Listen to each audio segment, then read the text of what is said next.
Okay, so this will be like the last video because I have a lot of work to do. I have a lot of stuff I have to do, and I can keep making this. Okay, so this should be about 30 minutes, and then that's it. So I think I'm getting the point over. Okay. So the last thing is, anyway, he ejects me, and it's a lot of police officers there. And I called Sergeant Gannon. He's a police officer. He's my friend. But see, this federal group, he didn't call me back. So I did call my Sergeant Wynn, and I said, something's going on here, and may you talk to this officer? He says, get off the phone. Get off the phone. The officer, get off the phone. I said, may you talk with my commander? No. Hang up the phone right now. Hang up the phone. So I tell him, I'm sorry, Sergeant, I can't talk. Hang up the phone. So get out of here. So he ejects me. I'm in my PT uniform that says Army. So he knows I'm in my Army. He didn't check. Get out of here. You don't have a right to raise a ruckus. You should know better. Get out. And I'm ejecting you. Okay. Maybe it makes a report about that. Okay. Now that was fake. That was a setup. Okay. It's bogus. Okay.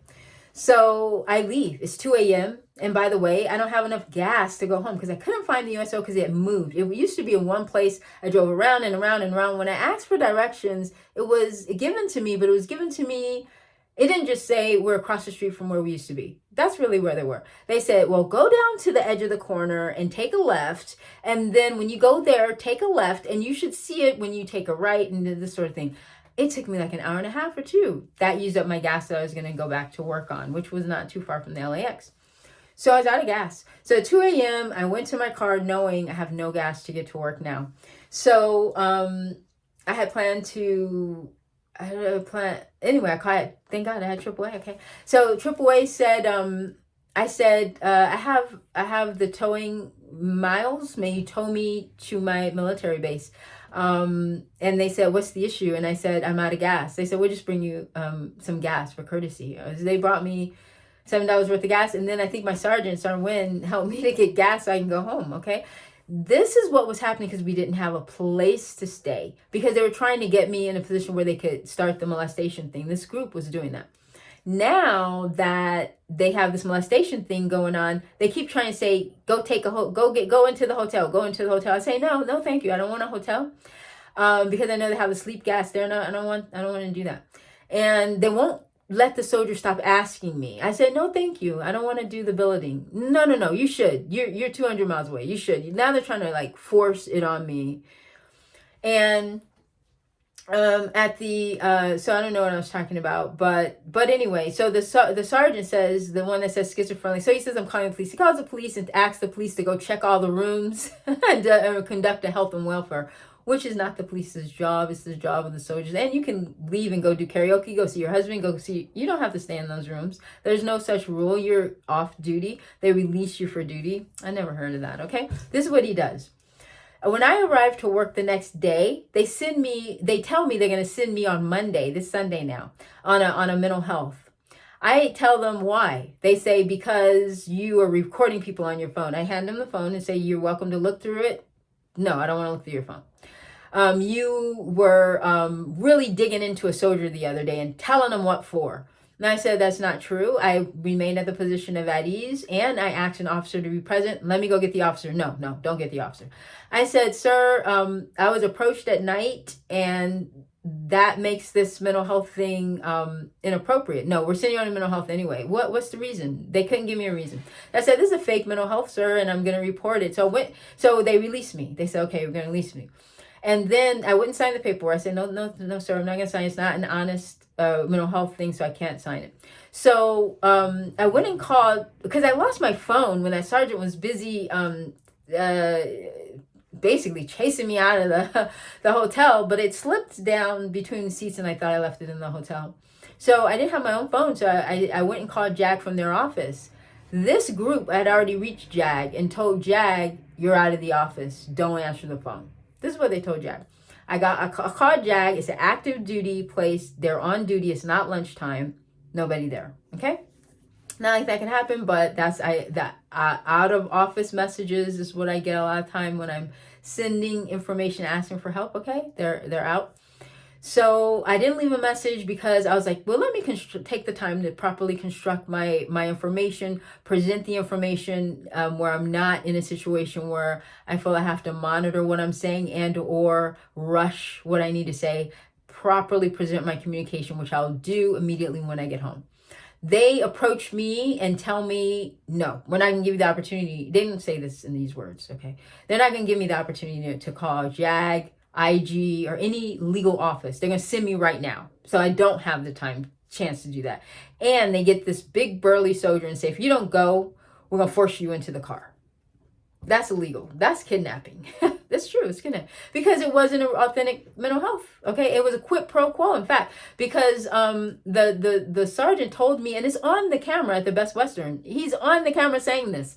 If you don't go to upstairs and stay in your room and don't ever leave your room till I tell you can leave. This is what he told me. It's not funny either. This is what he told me, and he said if you don't do that. I'm gonna send you on a mental health, okay? Because you seem schizophrenic to me, but you don't seem schizophrenic if you go to your room. And basically, the molestation gas, okay? I had already had the molestation gas used on me at the Camp Pendleton with the open door and all that, and then again at the Fiddler's Green, okay? I woke up, I felt all these inoculations all over my body. And my body was in a different place than I left it, okay? In a different position. In some way I never sleep. Therefore, I knew something had happened, okay?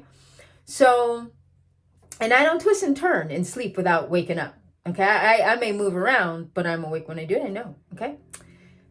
So, and when I walked in, the soldiers were told to say this. They close down all the exits, this group does. So there's one way to get in. So I walk in and they have two male soldiers there talking to each other and they say, you shouldn't have went to sleep. That's what they said as soon as I opened and walked in.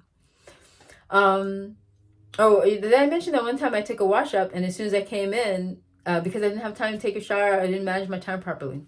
So I took a wash up and as soon as I walked in, my squad leader said, I had to take a wash up today. I didn't have time to take a shower. And then walk by. Okay. So there's cameras in my home. There's audio in my home. It repeats the words that I say. Okay.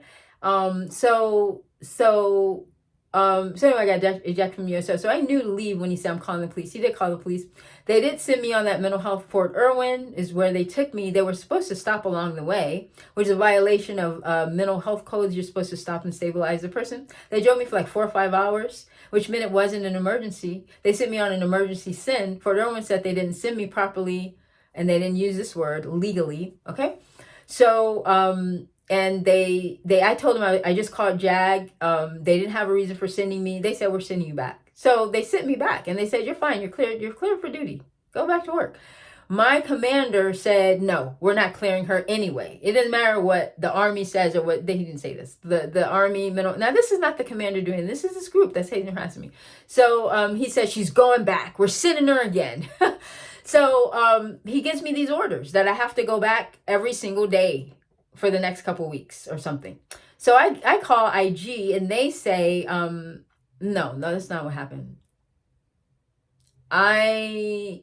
God tells me, go report that molestation because my family said he might have thought you were being odd by being in the lobby, but thank God I had already legally reported the molestation to my unit so they knew why I didn't want to go inside the room since I had been already molested using sleep gas at 2 military buildings. That's why I was in the lobby in a public place. I didn't know that could happen. You could be molested in the lobby in a public place using sleep gas, okay? And at the 306, they would have a semi come and block the view from my car to the security, which is where I would go, so I wouldn't be like tampered with the sleep gas stuff. And I didn't know at the time there was sleep gas. I just thought I was sleeping. But the semi came in, I fell asleep, and they inoculated me. They usually want to inoculate me within every 24 hours. I don't know, maybe it pees out of you in every 24 hours, I don't know. But I would wake up and I'd be inoculated, and they also do something to my vagina. And I think they're putting some kind of suppository that drips out during the day, a lot of liquidy drip out, because they're trying to cover the tracks. And that's another reason why they may have given me this hysterectomy thing. They created there was a swelling of the uterus. They created that, all man-made. Okay, but to me, they're able to create every single ailment known to men. Then they tell the doctors whether they can detect that it's false or not, to start treatment right away. So you get you get on this medicine, you go do a treatment, you go do a surgery, you go through whatever it is, chemotherapy, whatever, and it ain't even real. You don't even have it. Okay, I never had that. What they said, a cancer, uterus issue. I never have that. I was needing blood transfusions. They will come in my home and give me a blood transfusion. Okay.